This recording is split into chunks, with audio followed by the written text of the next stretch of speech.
Good morning, Chevre. We are in Likoutei Moharan, Zayin, Tinyana. We're on Otei. We're speaking about Makifim. Makifim is Gan Eden. We're in Otei. Otvav, my mistake. Recap. The Tzaddik has mercy. He wants to give you everything good, like Hashem wants. The Tzaddik is mimicking Hashem. Hashem wants to give only good. And the Tzaddik wants you to have that good. The worst thing could be is sin. He wants to get you out of sin. The way he gets you out of sin is he fills your mind with knowledge. He empowers you by teaching you. The Tzaddik. You're supposed to mimic the Tzaddik. Teach others. Make sure you work on your Yirat Shamayim. Because why does it work when you hear from the Tzaddik? Because he has Yirat Shamayim. And your job is search out Tzaddikim. It's worth it to go to a Tzaddik to sit there for a few minutes and talk. When you would go to Rabbi Chaim Kenning in his house. You don't remember those moments? It's etched in your mind, those moments. The Kedusha, the simple words. Because there's Yirat Shamayim, the Diburim go in. Look for those people. When you look for those people, you become like those people. You become Yirat Shamayim. And then your words affect others. People listen to you. You change them. Then you give them your dat. When you give them your dat, you download new dat. When you give over what's you're living, so what you're not living, what's in the next compartment, you're able to bring it down. You emptied up. Yesterday we gave a mashal. You emptied it. You have new merchandise. You want to get new merchandise. You got to get rid of the old merchandise. Get rid of the old merchandise. Put it on sale. Just do a bargain. People are going to come in. Now you have room. You're getting all the new merchandise. You can't bring in the new until you empty out the old. And it's the same with sechel. To get a new makif. Now the makifim are one upon the other. There's levels and levels of knowledge of Hashem which are infinite, because Hashem is infinite. There's infinite levels of knowledge of Hashem even in the next world. In this world, it seems to be like there's a limit what you could grasp. And that's why Rabbeinu once said, I've now reached a level that in the physical body, I can't continue to grow. I need to take off my body, my garment, and to continue moving. Like you're going through a place, it's a tight squeeze, you gotta take off your jacket to get through. Rabbeinu had to take off his body to get to the next level. So he said that. But there's, on our simple level, makifim ad gebe makifim. How do you do that? Remember the pasuk. Ki karov elecha davar me'od. To bring the what's me'od is wow, out of your league. To bring the me'od, ki karov elecha davar me'od, bificha u'bilvavecha lasoto. Through your mouth and through your heart. Whatever's in your heart, whatever's in your mind, speak it out. Teach it. Find a friend to talk to. Speak in Yirat Shamayim. Sichot chaverim. Like we said, use the opportunities of interactions for spreading Hashem's knowledge. What are you living? What's going on with you? What are you mitchazekin? Share with me. You have Yirat Shamayim, I want to hear. And I'm going to hear from you, I'm going to grow. And that's what we're holding. So now we're in the third ot of Vav. Ulemana min hakol. Higher than everything. Hema makifim ha'inyonim shel chacham ador. There is the tzaddik ador. The chacham ador. Rabbeinu many times he switches between tzaddik and chacham. Many times the way it is, because tzaddik depends on the maasim. When he's speaking about the maasim of the tzaddik, the kedusha of the tzaddik, the lashon is tzaddik. When it's his wisdom, his knowledge, it's chacham. So the chacham ador, the tzaddik ador, the tzaddik emes, למעלה מהכל הם מקיפים העליון של חכם הדור. His makif is the highest makif that there is in this world. Imagine that there's levels of knowledge. So you're on level 10, he's on level 20, he's on level 100, he's on level 1,000, he's on level 10,000, he's on level 1. Then you get to the highest level possible in this world. What's above that? Everybody has a makif. So my makif is 101, and yours is 120, and yours is example. Now the tzaddik is on level 1 million. What's his makif? His makif, shua Rabbi Shibador. This Rabbi Shibador. Rabbi is in terms of guidance. Rosh Ben Israel. The leader. He's guiding Am Yisrael. Shal yedeh shezeh Rabbi והחכם שבדור עוסק לדבר עם תלמידיו ומכניס בהם דעתו. This Rebbe that's speaking with his Talmidim, that's giving them his Da'at Sechel, the same way Rabbeinu said for us, what's happening to him as well. So the Rebbe Shebador, the Tzaddik Shebador, who's at the highest level, then when he's giving over, he's also getting. What is he getting? You know, the Rabbeinu said, there's some diburim, Rabbeinu said, if I would be in the time of Reb Shimon Bar Yochai, I'd be the Rebbe. Reb Shimon Bar Yochai. It's really one and the same. But Rabbeinu's level in his generation, the download that he got to be able to give to the world, he would be the manik. Rabbeinu said, all the tzaddikim come to the shoulders and I'm the head. Rabbeinu said those things. Again, not from Ga'ava, to tell us where the doctor is, to tell us where to get the prescription. You have to listen to the old classes to understand it. So his makif, what is that makif? Makifin shelo, em b'chinat arichut yamim b'shanim. We're adding a new vocabulary now.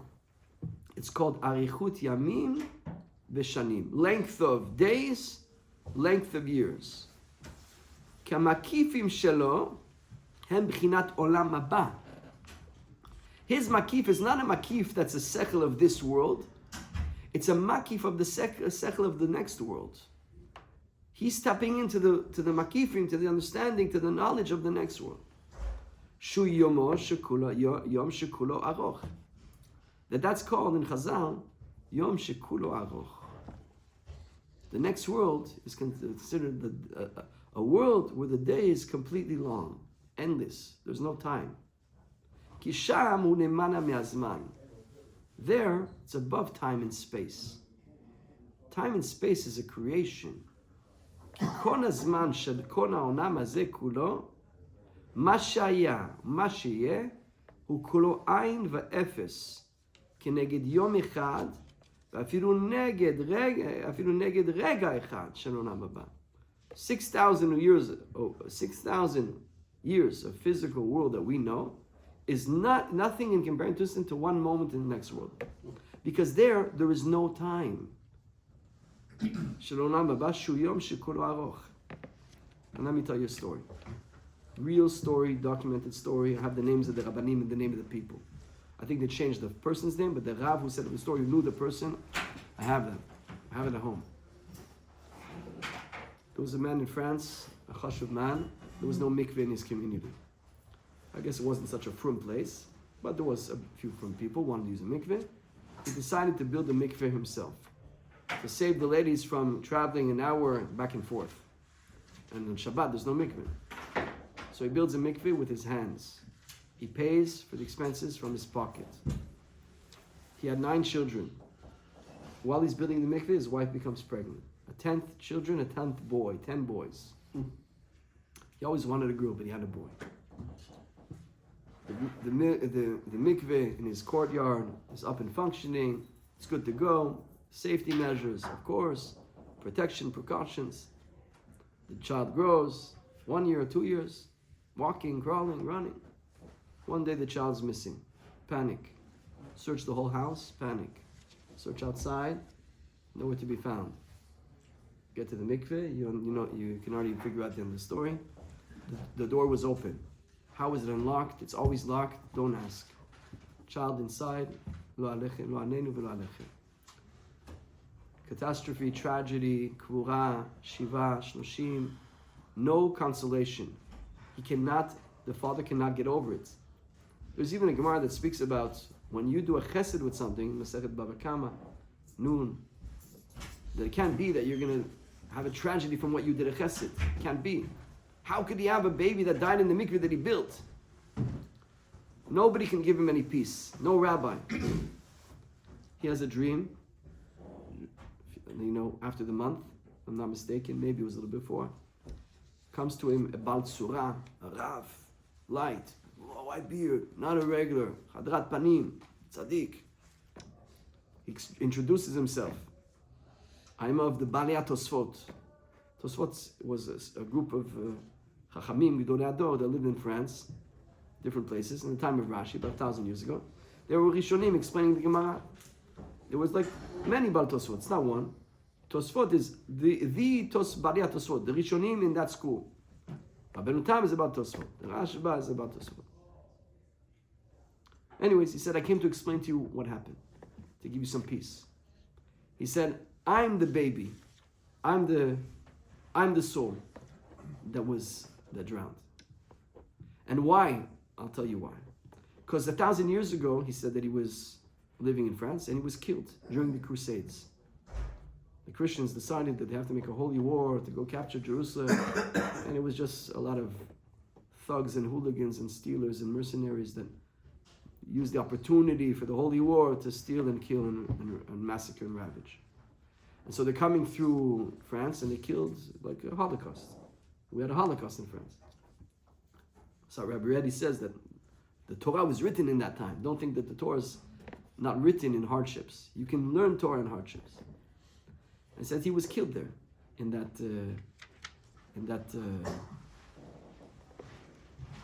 crusade. He was killed in that crusade. And when he gets to heaven, they found him clean from all blemish, except one thing he's missing. Go put him in his great place in Gan Eden. And I think in the story it said, we can either put you here, or you can go back and do a final tikkun. Because to get to this level that you want to get to, you need to have a tahara. A deceased person needs to go in the mikveh before burying. Since he had no proper burial and was not immersed in a mikveh, so therefore there's a problem of putting you to the highest level. So he decided to come back. He came back. The story is not long ago, in this last 10 years, 15 years maybe the story. The story is recent. So he comes back, decides to come back. Basically, to live a short amount of time. And so they said in heaven, they wanted to see where will I have the merit of going in the mikveh. And the holiest mikveh that they found to decide to put the Baal Tosfot in was the mikveh that you, with your Mesirat Nefesh, with your money, with your efforts, with your sweat, you built with your two hands. That's the mikveh that decided to be put in. So that's why. Don't think that you've actually helped me. You actually done good for me. So I want to come and thank you and tell you what happened. He said, and by the way, he told him, since you always wanted a girl, to prove you this is true, you're gonna have a girl now. You always wanted one, and you had. Oh really? You had an 11 child? No. So now the one he had one passed away. Yes. So now he had the 10th child was a girl. Oh, so it's the 10th. To prove him that I'm telling you Emes. No, that's a nice story. It's mechazik to understand that everything is calculated. Hashem knows what He's doing. There's gidgulim. There's things we can't understand because we're watching the middle of the show. Sure. The show started a long time ago. But what I want to point out to you is that let's think about that. When did the Baal Tosfot die? 1,000 years ago. So he went up to Shamayim. He goes to the Beit Din. He sits in the Beit Din. He's there getting a psak. Okay, we're going back down. He goes back down. When? 1,000 years later. He comes at the Beit Din. Okay, going back down. He came back right away. And here, 1,000 years passed away. Understand? 1,000 years here is one day. Time there doesn't exist. Time is a fiction of the imagination. Rabbeinu speaks about the more you have sechel, the less time seems real. Take a kid and drive with him to New York. You ever did that? 5-year-old kid? Are we there yet? Every half an hour, are we there yet? It's too long. My daughter, she cries when we're going to Lakewood. When we drive to Lakewood, she cries. No, I don't want to go to Lakewood. It's too long. I'm going to go. What are you going to do in that car? My son also, but now he's 8. It's a little easier. And an adult, he can drive back to Lakewood and there's Rabbanim, they give a shir they go to a wedding in Lakewood. They give a shir. They go to a wedding. After the wedding, they drive back. They give the shir in the morning. It's like water. Why? Because when you're a kid, every birthday, sometimes we have to go into the moach of the kid. A birthday is a big thing. But a birthday is a big thing. The birthday is like we just finished a birthday and another birthday. Why is that? Because the more you get brains and sechel and downloads and makifim, time seems like nothing. Because time really is nothing. Ensman. God, you're timing me?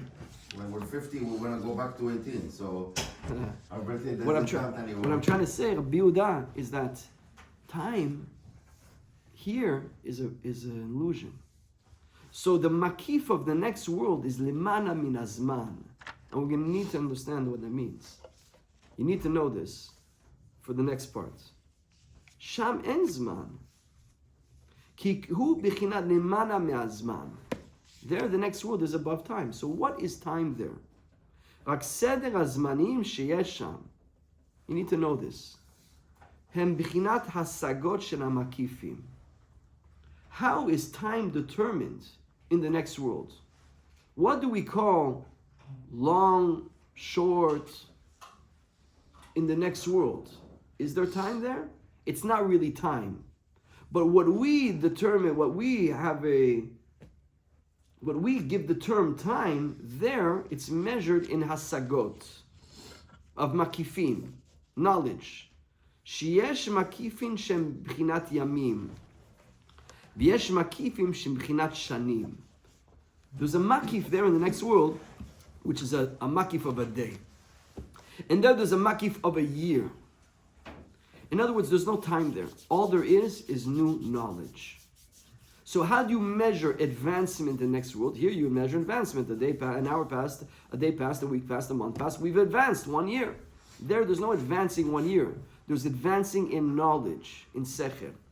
Almost to say that if you're not getting new downloads there, you're not advancing there. And you can get new downloads there as well. But how? The pasuk says, "Tikufat hashanim, tikufat hayamim, tikufat hashanim." There are in Chazal places where it says seasons of days, seasons of years. Ben is using it to say that there, the tikufah is the day, tikufah is a year. The bigger the knowledge you get, the more information you get, the more proximity you get to Hashem, the more understanding of Hashem you get in the next world, that is considered going forward in time, even though it's not time.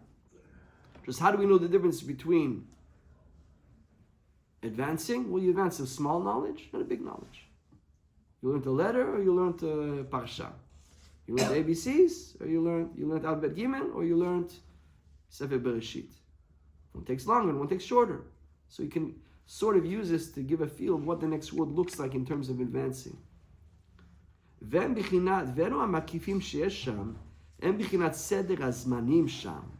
So time there, the same way we understand time there, it is in concept of hasagot, knowledge. V'hasagot ha'makifim halelu, please listen to this. Ze ikar hatanug v'hashashua shel olam haba. You want to know what is the delight and the pleasure of the next world? That the tanug, the delight, the shashua, the pleasure, the pleasure, the delight. In English, it doesn't do justice. That is the next world. What do you think the next world is? Like they say in the Arabs, that's the next world. Khalila v'chas. It's going to be, you're going to get money. What are you going to get there? You're going to have the reward there. What's the reward of the next world? It's hasagot. The pleasure, the Gan Eden, is, the Tanug is new knowledge. It's also your proximity with Hashem. That's your proximity. Because your knowledge, your proximity is based on your knowledge. Your understanding, your grasping. There was a Talmid of Rabbi Natan, he felt so bad that he didn't see Rabbeinu. He felt so bad that he never saw Rabbeinu. And so Rabbi Nassim told him, what do you mean you never saw Rabbeinu? I never saw him. He said, well, the Rabbeinu used to travel from one side of the river to the other side. And there's like a taxi service of a goy, a boat. It brings you from one side. You know, in the city, you're traveling the city, there's a little river. Where you guys a boat, you wait over here 20 minutes, one side. And the guy would bring Rabbeinu every day in the boat. He said, you think the goy saw Rabbeinu? He didn't see Rabbeinu. You saw Rabbeinu through the Torah of Rabbeinu. If you have the Torah of Rabbeinu, you saw Rabbeinu. So what does that mean? You know Rabbeinu because you're close to Rabbeinu because of the knowledge you have of Rabbeinu. So the Torah, if you learn Torah Aleph, Torah Bet, Torah Gimel, Torah Dal, if you know all the Torah, that's called close to Rabbeinu. If you know only Torah Aleph, and Torah Resh Bet, and Torah Yud, and Torah, that's what you know. The more you know, the more you're close. You know how it fits in. In the next world, the proximity is knowledge of Hashem. To be close to Hashem is to know Hashem. And that's the tanug and the pleasure there. Comes out, we have to go back now to the Torah. Because comes out that if you want to, here you make money, you make more money. I make more money, I got a new deal, a new sale. There, how do you get better? How do you go up? How do you have a new delight, a new pleasure? It's through new hasagot. new knowledge. But how do you get new hasagot there? How do you get them? Didn't we say that hasagot is when you give over what you know, so you get a new one? So how do you get a new one there? You're not giving over what you know. We have to think about that. Chazak Baruch, Shabbat Shalom.